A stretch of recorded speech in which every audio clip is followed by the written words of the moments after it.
കിഴക്കമ്പലം ഗ്രാമപഞ്ചായത്തിലെ വികസന പ്രവർത്തനങ്ങളെ 2020യുടെ മറ്റൊരു മുന്നേറ്റം കൂടി. കിഴക്കമ്പലം പഞ്ചായത്ത് 15ാം വാർഡിൽ ഉൾപ്പെടുന്ന പുതുശ്ശേരിക്കടവ് പാലം റോഡ് റീടാറിംഗ് പൂർത്തിയാക്കി ഗതാഗതത്തിന് തുറന്നു നൽകി.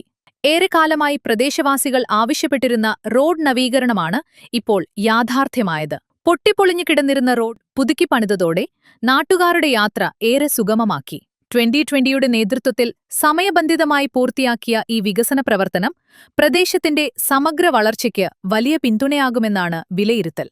നമ്മുടെ ഈ റോഡിൻ്റെ പേര് കടമ്പറയാറിനോട് ചേർന്ന് കിടക്കുന്ന റോഡാണ് പഞ്ചായത്ത് റോഡ്. ഈ റോഡിൻ്റെ പേര് പുതുശ്ശേരിക്കടവ് പാലം റോഡ് എന്നാണ്.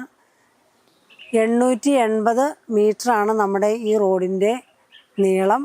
അത് നല്ല രീതിയിൽ നമ്മൾ ഈ പ്രാവശ്യം റോഡ് റീടാറിങ് കഴിഞ്ഞു. 10,80,000 രൂപ വകയിരുത്തിയാണ് നമ്മൾ ഈ റീടാറിങ് നടപ്പാക്കിയിരിക്കുന്നത്.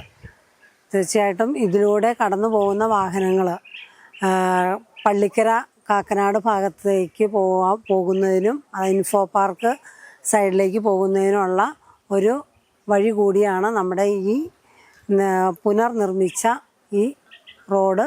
അടിസ്ഥാന സൗകര്യ വികസനത്തിലൂടെ ജനങ്ങളുടെ ജീവിത നിലവാരം മെച്ചപ്പെടുത്തുക എന്ന ലക്ഷ്യത്തിലേക്കുള്ള മറ്റൊരു ശക്തമായ ചുവടുവയ്പാണിതെന്നും 2020 ഭരണസമിതി അറിയിച്ചു.